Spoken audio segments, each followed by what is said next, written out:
Hello and welcome to PZP number 6. That's Pokemon Zoology Podcast. If you are just tuning in this first time, I would suggest going back and listening to the first 5 because they are super interesting. If I do say so myself.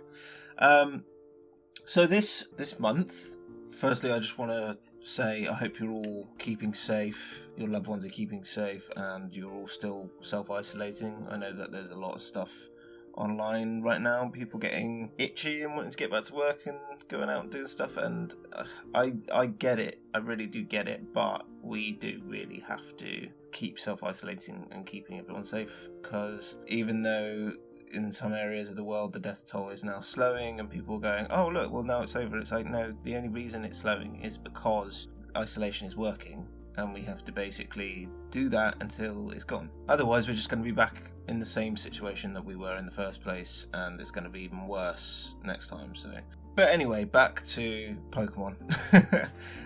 Basically, this month I only actually was able to do one. And I know a couple of you out there are probably like, oh my god, that's ridiculous.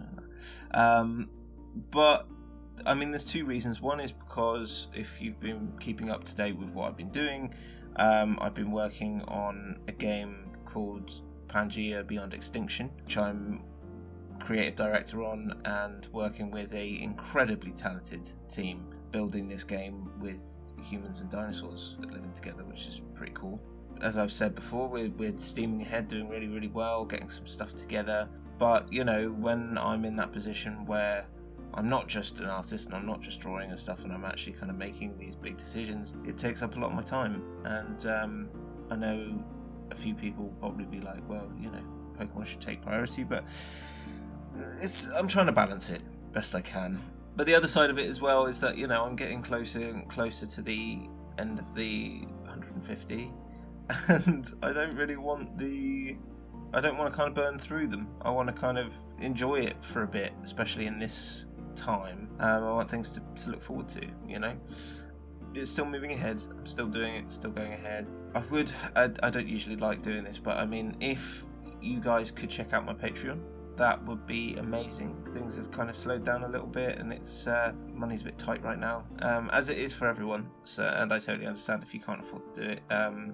It is a privilege that people are offering to help me support Pokemon Zoology. But yeah, if you want to, then please do go check it out. Yeah, so I mean, I am going to get more Pokemon stuff done soon. I'm going to be working on Farfetch next. Everyone keeps asking me, like, oh, you know, which are the ones that you're most looking forward to? Which are the ones that you're not? And I'm like, Farfetch is one of the ones I'm really not. Not because I don't think it's a cool Pokemon. I just think it's, for me, is really difficult.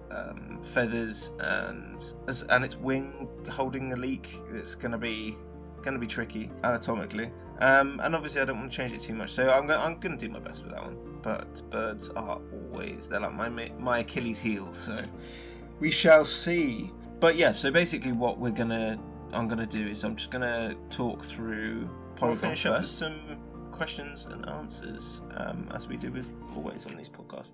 So yeah, so basically one of the first things I'll say about Porygon is it's a difficult one to make believable. When I first came to this, I was just like, what on earth am I going to do? I knew right from the word go that I wasn't going to make it an animal, like a living, breathing animal, because it doesn't make any sense. It's a digital Pokemon. That's its whole MO. And then, you know, a lot of people were saying to me, like, oh, you're going to make it look like it's made of plastic or made of metal or glass or something along those lines. But the one thing that just kept coming back to me was the digital aspect of it. You know, this is a digital Pokemon. And I've written a story a long, long time ago about Porygon, which I kind of forgot about, but when I started doing this, I was just like, oh yeah, I remember did it. About Porygon being a sort of a prototype for trainers to kind of practice on an artificial Pokemon for training purposes, and it eventually kind of going haywire and escaping and you know, becoming its own Pokemon. But, you know, obviously it still has to have some sort of form in the real world. Otherwise, you know, how can you play it in the game? It doesn't make any sense. So I came up with this idea of it being essentially like a hard surface hologram using like shield technology, I think we've seen in the anime, I'm not sure if we've seen it in the game, forms of sort of shield technology, but it's safe to assume that, they are a very advanced race, the humans in the Pokemon world, in terms of technology. So for me, holograms and shields and stuff like that aren't that far-fetched when you can turn a physical creature into like something digital and stored in a Pokeball. So I came up with the idea of it being a hologram, and that it could fly around in the real world, and the actual kind of the entirety of what Porygon is this kind of floating anti-grav supercomputer that's like smaller than your hand. You can hold it in your hand. It's covered in projectors, and it creates this image. And a lot of people said to me afterwards, once I posted, they were like, I don't understand why it would be sort of so low res if it, with the polygon thing. And the way that I've kind of excused that is, you could say, oh well, it's supposed to be, it must have been created a long time ago, and but they still had hologram technology, so yeah.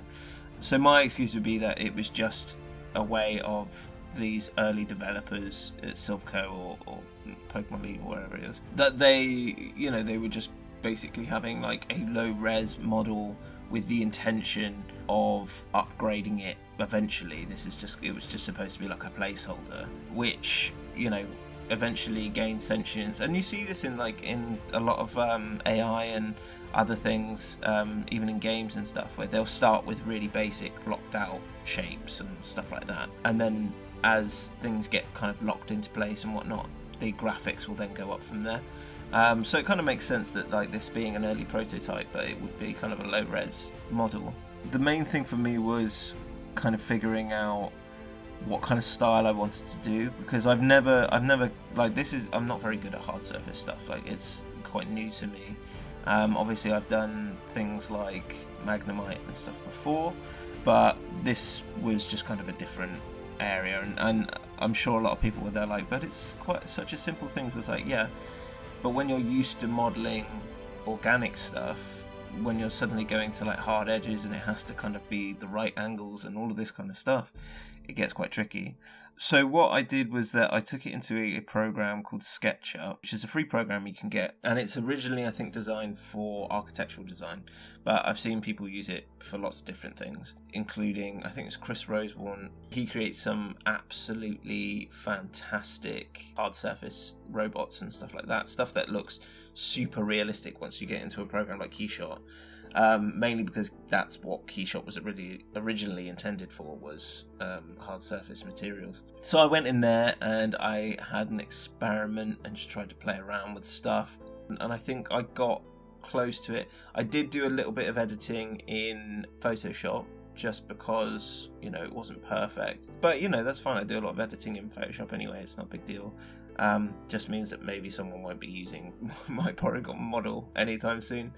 When I was trying to think of how the kind of the vibe I wanted for this hologram to look, I basically decided to kind of go back to look at the retro 80s kind of vibe, just because it kind of it has that kind of 80s game feel about it. So yeah, so I kind of went in there and I had the old school 3D look to it. I think the only thing, when I made the model, the only thing that I rendered out was the shadows, because it being a hologram, it didn't need stuff, but it still needs to look like it would be 3D, otherwise it would just be really flat. So yeah, so I rendered out the shadows. I think I rendered out some of the highlights as well, so but I didn't do any of the colours or anything like that. That was all in Photoshop, because realistically I didn't need to. And yeah, and I just I layered up some grainy kind of fritzy images over the top, kind of made it look like it was glitching in certain places, because if you go back and you read the story, the whole concept is that it escapes and kind of forms its own consciousness and starts to reproduce by collecting raw materials and stuff like metals and stuff, which was a direct rip from Batteries Not Included. Yeah, really good. It's some people would say it's a really good film, some people would say that it's a terrible film. I like to think it's somewhere in the middle, but it still has a nostalgia feel to me. But worth a check out, But yeah, so I kind of pulled from that, and I was just really happy with how it turned out. I was there was a lot of back and forth for me on what I liked and what I didn't like. I think I tried my original artwork. It was set in like a lab with like supercomputers and stuff in the background, and for some reason it just didn't. I didn't get the depth in the picture because Porygon, being a hologram and stuff like that, can come across somewhat 2D. So I needed to get the depth somewhere else. So I decided to change it to like a kind of a nighttime junkyard scene, which actually, when I placed it in the picture, the junkyard kind of got all cut off in the end, but it just looked better with the darker background and everything like that. But you know, that's how it is sometimes. But I was really happy with how it turned out, and it was really, really well received, which I was quite surprised at. The thing that really annoyed me was I recorded the entire thing, everything was fine, I rendered it out, it was all good to go, and by accident I fully deleted the backup files, like the raw files of the recording, and then went to upload the fully edited one, and the file got corrupted, so I lost all of the video footage, which sucks really badly. It's happened in the past, nothing much I can do about it, just how it is sometimes, which sucks because I really wanted to. This was a really interesting one, and I thought you guys would really like to see how it was made, but I do apologise, I effed up and I don't have anything to show, but I'll do my best to try and get some of the other ones recorded for you best I can, so you've got some really cool videos to watch. Yeah, one thing I will ask, this is just kind of going back to the Patreon thing, is I'd love to get your feedback on what you would like as rewards on the Patreon. I'm going to do kind of like a rejig of it all again soon. I'm just trying to I want to simplify it, I want to make it so that you are getting the content that you actually want to see, because I've been doing things like short stories on there and stuff, but I haven't really been getting any feedback, so I don't know whether or not it's stuff that people actually want to see, or I'm spending a huge amount of time on something that I don't really need to. So yeah, I mean, please write in the comments, give me your feedback on what you'd like to see if you were to become a Patreon supporter. Obviously try and keep it somewhat realistic, because you know, the Pokemon pictures and my other projects take up a huge amount of my time already, so I can't do, you know, it's just like someone's like, do like another 6 Pokemon pictures on top just for Patreon, which I can't do, so sorry. But yeah, anyway, so that was Porygon. I was really happy with how it turned out, I hope you were too. And the next one is Farfetch'd. So now just going to move on to the Q&A. We've got a question here from Bonnie. What's next for your realistic Pokemon after the Gen 1 is finished? Please say Gen 2. Thank you, Bonnie. Thank you for that question. Basically, right now I am just aiming to get the first 151 done. Probably go in, do a few, maybe some redesigns only on the ones that I feel like are necessary. As I've said many a time in the past, please don't suggest ones for me to redraw. I just kind of find that quite offensive, because it's basically saying, oh yeah, this one that you did I don't think is very good, do it again. I'll decide which ones I want to redo. But when it comes to the finished product, I think I'm going to get a art book done for you guys. Maybe something like a compilation of all the short stories. Yeah, so the art book itself will have kind of more factual information about the Pokemon, like a National Geographic kind of thing. And I'll be doing a Kickstarter for that at some point. And then I will also probably do a small short book or something like that will have a collection of all the stories in them, because I know a lot of people really like them. But in terms of once that's all done, if I'm going to be moving on to Gen 2, that's still up in the air. I don't know. I mean, obviously I've now got this Pangea project, I've got the other projects I was doing. I think the aim really is to try and get some stuff out there that is my own IP. I can't really be doing stuff for the rest of my life working off other people's IPs. It's like, it's not good for me. It's also not fair on using everybody else's work. I want to create my own stuff. Yeah, and I feel like I'm doing that with Pangea and the Prehistorica project. So I want to kind of like flesh those out more and try and spend more time on those. Am I saying 100% that I will never do any more Pokemon or Gen 2 or whatever? No, I'm not going to put that nail in that coffin. It's not on the cards right now, but we will see. Maybe I'll change my mind and maybe want to start the project again. But yeah, I'm not gonna give any definites now. So the next question comes from Paul Shack. What remaining designs are you most anxious about? A lot of people seem to think like anything that is close to a real animal must be really, really easy because there's lots of reference.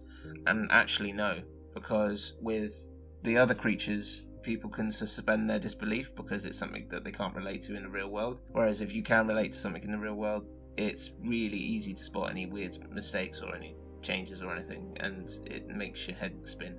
But in terms of like what particular ones I'm not looking forward to, as I said, I'm not looking forward to doing Farfetched. I don't like doing anything with feathers. They're super hard, and also feathers have a very unique transparency to them that make them look like feathers because the light bounces through them in a very particular way. And when you're doing that in 3D, unless like you are very versed or have a very powerful renderer in feathers, then they end up looking a bit plasticky. So a lot of the time I end up kind of plastering a load of like photo reference over the top just to kind of like cover up the weirdness. But I'll do my best. And I think in terms of, ones coming up, I think I'm very nervous about doing legendary trio birds. 2 reasons. 1, because I hate feathers. And 2, because they're really beloved ones, but they're in the wheelhouse of that I'm weakest in. So yeah, the contrast is a bit rough. But we'll see how it goes. But I'm saving them till last before everyone starts asking me to do them. They will be last. Why? Because I don't want to end on a really mediocre Pokemon. I'd like to end with a bang. Whether they turn out looking good or not, I don't know. We shall see. Next question we've got here is from Bob Benny 12. Will you ever do conventions in the US? I would love to. Really, really genuinely I would love to. But I am, as if you haven't already guessed from my accent, I am from the UK. In terms of getting over to... So, there's a lot of hurdles you got to get with doing anything abroad. You have to get a working visa, you have to plan the entire trip, because there's no point, especially when you're selling goods, to come over for like one event. It's just kind of wasteful. The best option would be to do some sort of a tour and try and like lock in a few cons along the way, and spend like a month or 2 in America. That in itself has its own problems. You need to have essentially a team with you that you're paying along the way. You need to sort out hotels. You need to... Personally, I would need... On other cons and stuff, I've had a PA with me who I trust, who has, organises a lot of the stuff, has sorted out emails with the cons and stuff like that. And unfortunately, I don't have a personal assistant anymore. But going into the new year, into 2021, because I don't see any cons happening this year, I would need to find someone new. So I mean, if there is somebody out there who would want to help me out in that department, please give me a bell. And that's not just for the US, that's also for UK ones as well. Anyone who could help me drive the van out, that kind of stuff, be great.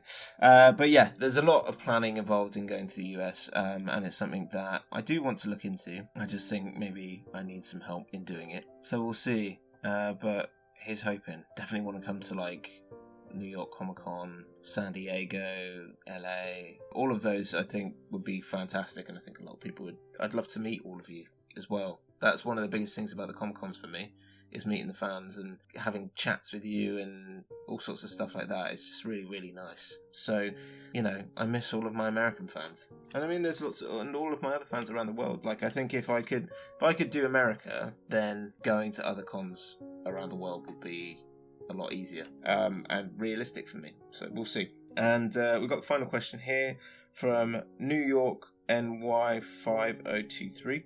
What separates Pokemon from other animals and plants? What qualifies as Pokemon? So some of the people out there will know that I occasionally put in real animals into my pictures with the Pokemon, whether that's insects or mice or birds. And I do this because, and a lot of people like get really funny about it and goes, what kind of Pokemon is that? That's just a normal animal. And I was like, it's not a Pokemon. It is a normal animal. And people get really confused by that because they're like, well, this is the Pokemon world. Wouldn't there just be Pokemon? And the way that I see that is that mainly you need a fully functioning ecosystem for any world to exist and survive. And there is definitely nowhere near enough life in terms of just Pokemon out there for that to be balanced. It needs to go right down from like bacteria to microorganisms to insects to, to mice to lizards, blah blah blah, and go up from there. There needs to be this tier, this ecosystem tree. I know there is a technical term for it, I can't actually remember it right now. So the way that I've envisioned it in my version of the Pokemon world, in the Pokemon Zoology world, is that there are loads of other normal animals, not necessarily ones that we would know from our world, but essentially recognisably normal animals, like sparrow-like birds and stuff like that. And there are other animals in the world, but the way that things are qualified as Pokemon is all down to the Pokemon League. Obviously, everyone knows that Pokemon means pocket monsters, which I never saw as like a scientific term. It seems like something that a company would have created.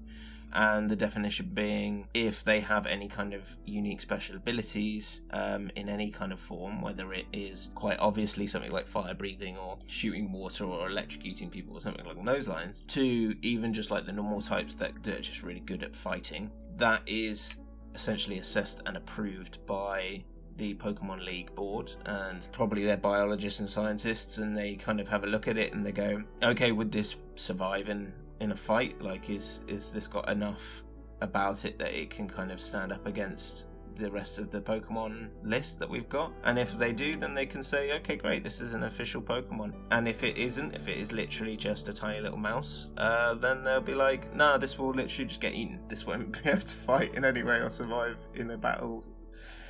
So yeah, that's how I've categorized it anyway. Which is why things like Voltorb and Porygon or Magnemite are officially Pokemon, because even though that they're robots and they're AI, they tick a lot of the boxes of what a Pokemon is. They need to have like a form of sentience. They need to be able to be trained and learn from that. They need to have a set of abilities or moves or whatever.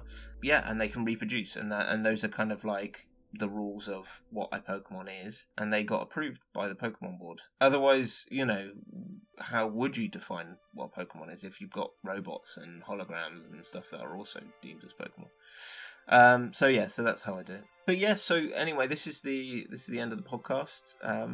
Thank you so much for listening. I just want to do a quick shout out to my Patreon followers. So I want to list Bridget D Laurent, Sam Simmons, Nikki Wolf, Jamie Dunbar, and Elvis Ditto. Thank you guys for your support. It really means the world to me. And everybody else who is supporting me right now on Patreon, literally it means the world. And is probably the only reason why I can continue doing Pokemon Zoology. So yeah, thank you. And anyone else out there who does want to help support, I'd really appreciate it. Every little helps. So yeah, so guys, thank you very much. Much love to everyone. Please stay safe in this troubling time, and keep following. So, alright, see you later. Bye.